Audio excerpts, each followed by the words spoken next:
Welcome, age of vintage society. By the late 1950s, Elvis Presley merchandise was selling like hotcakes, but not everyone was buying. So Presley's manager, Colonel Tom Parker, had an idea to free everyone of their money by selling buttons with anti-Presley statements. How Elvis Presley's manager made $22 million off his haters. Make sure to watch the video until the end and leave your thoughts in the comments. If you are new here, join our wonderful community by subscribing to the Age of Vintage channel. The story behind I Hate Elvis badges. Elvis Presley is a household name even in 2020, 43 years after his death. He was a rock star and many people loved him. You can hardly find anyone who hasn't heard of his name. He was one of the most influential artists of all time. After his first single, Heartbreak Hotel, was released and became the #1 hit in the US, he got very popular. He then released his first movie, Love Me Tender. Needless to say, it was a hit, but just like everyone, he had haters too. Everything about this is interesting, including the man, the myth, and the legend who benefited from this brilliant idea. And no, we're not talking about Elvis, we're talking about his groundbreaking manager, Colonel Tom Parker. Elvis Presley's manager sold I Hate Elvis badges as a way to make money from people who weren't buying Elvis merchandise. Colonel Tom Parker launched a marketing campaign that made Elvis pretty much the leading rock and roll star in the world. He signed a merchandise deal worth $40,000, $381,000 now. But here's the interesting thing, most, if not all the merchandise are only bought by the fans of the celebrities. That sounds right. But this merchandise deal earned a lot from Elvis haters too. How do you say? They also made I Hate Elvis and Elvis is a Jerk badges. These round badges looked similar to the I Like Elvis ones that were already being sold, but instead read I Hate Elvis, Elvis is a Jerk, and Elvis is a Joik. Rather genius. The Presley-Parker duo represented a meeting of unorthodox and successful minds, though. Reportedly, Presley harboured a secret, ultimate dream of becoming a movie star. Once he took over Presley's management, he proceeded to exploit everyone he could. He took a massive cut of the earnings, while Scotty Moore and the rest of Presley's band had to take on other jobs to make ends meet, because they were paid a measly salary, even though they contributed a lot more to the success of Elvis than Parker did. He demanded Elvis receive songwriting credit when he didn't contribute to the song at all, so that Parker could take his cut.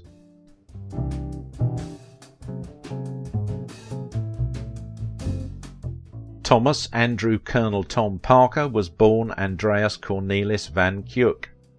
He was the Dutch-born manager of Elvis Presley.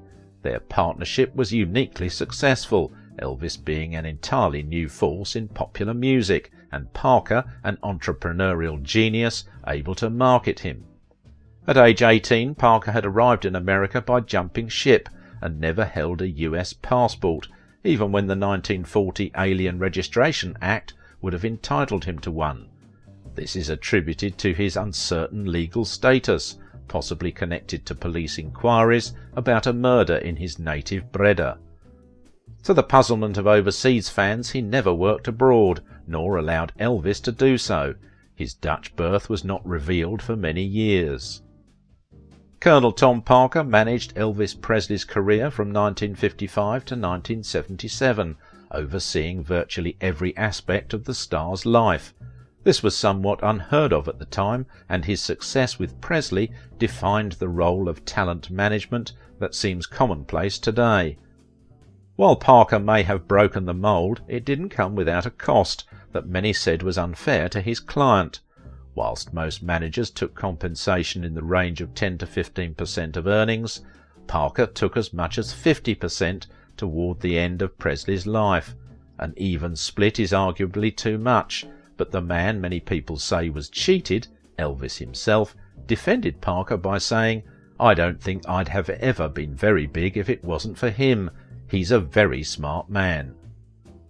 When Elvis Presley hit the airwaves in 1954, rock and roll as we know it discovered its first bookend. His original 5 singles on the Sun label were regional hits in the southern US, but his impact was beginning to send tremors throughout the music industry. In November of 1955, Sun Records founder Sam Phillips ran into financial difficulties and sold Elvis's contract to RCA Records for $35,000, which was the largest sum paid for a singer up until that time. In March of the following year, a cigar-chomping ex-Carnival promoter named Colonel Tom Parker signed Presley to a management contract. It would be a partnership that would last until Presley's death 21 years later. While Colonel Parker instantly understood his young singer was becoming the hottest act around, he also figured his popularity might last 2 years at most. So Parker was determined to ride that short wave for all it was worth by marketing Presley in ways no other manager had ever dreamed of.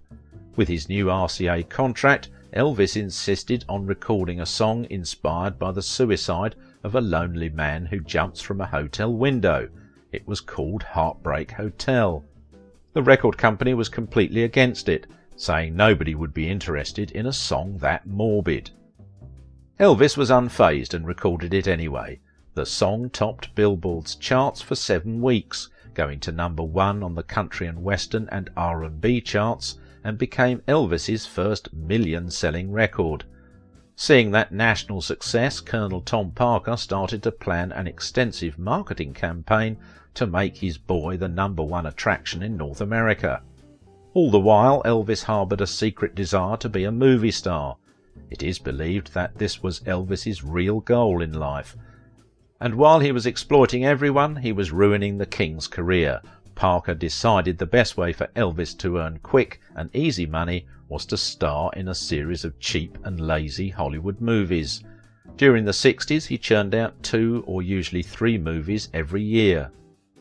The film was a huge hit, and there were 1 million advanced sales for the title song, a first for a single in music history.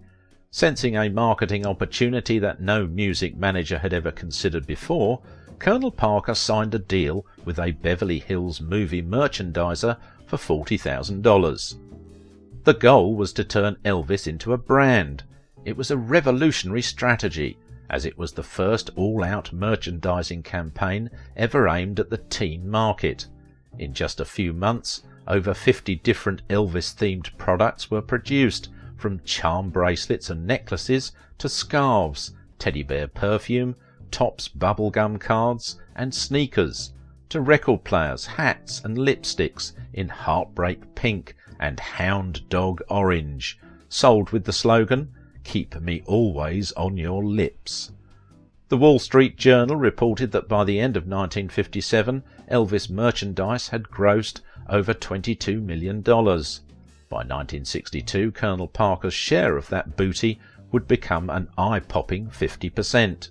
His most ingenious product, though, was I Hate Elvis buttons. The Colonel even made money from people who despised his hip-swivelling star.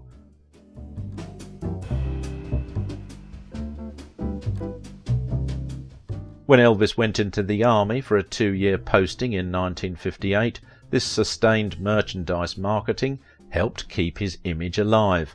When he returned in 1960, it was as if Elvis hadn't skipped a beat. The nearly 50-year-old Colonel Tom Parker had not only promoted the first major rock and roll star in history, he had designed the first ever blueprint for marketing rock and roll that included not just the music, but movies, TV shows, concerts, and hundreds of products. Remarkably, CBC writes, moves like these kept Elvis relevant even in his absence. His 2-year stint in the army did not sweep him from the public consciousness. Parker went from an ex-Carnival promoter to a founding father of modern music merchandising. Strategies like his, which called for launching extensive amounts of Elvis-themed products, permeated into the present. One man's adaptive approach to something that had no precedented trajectory ended up setting a standard.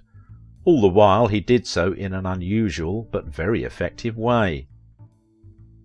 Why was Elvis's manager, Colonel Tom Parker, considered such a wicked character? Parker made it pretty clear early on that he didn't really care about music or artistic integrity. He didn't care about others around Presley's orbit, and he didn't even care for Elvis that much. He was only interested in making money. Elvis was just a means of getting money out of his fans' pockets and into his own, and he was happy to exploit everyone along the way. It's important to remember that Elvis didn't actually owe his success to Parker. Elvis originally recorded music at Sun Studios thanks to Sam Phillips and was managed by guitarist Scotty Moore in his early years. Parker didn't find a total unknown and make him a star. He managed to elbow his way into a career that was clearly going places and rising to the top. By the end of 1956 they had earned $22 million, $209 million now, from the merchandise. That was a genius yet straightforward way to make money from basically everyone that buys merchandise. This was, in a word, brilliant. Looking around today shows plainly how divisive some artists can be. Nobody has universal love, and some even have enthusiastic haters. Elvis Presley was no different, but the ingenious Colonel Parker saw a way to make money off his detractors too. He pushed the production of I Hate Elvis buttons, a whole array of pins with different ways of denouncing the king and all his hip-swaying glory. But the way Elvis's manager exploited his haters for money is an inspiring marketing idea. It is also a story that will live on for years. Colonel Tom Parker did what any other manager at that time couldn't. His idea was different, and it was a great one. He managed Elvis for 21 years until his death. The reason we know Elvis is also because of his manager, and his unique ideas that no one could think of. If you liked this video, don't forget to give it a thumbs up, subscribe if you are new here, and if you want to support my work, please visit my Patreon page.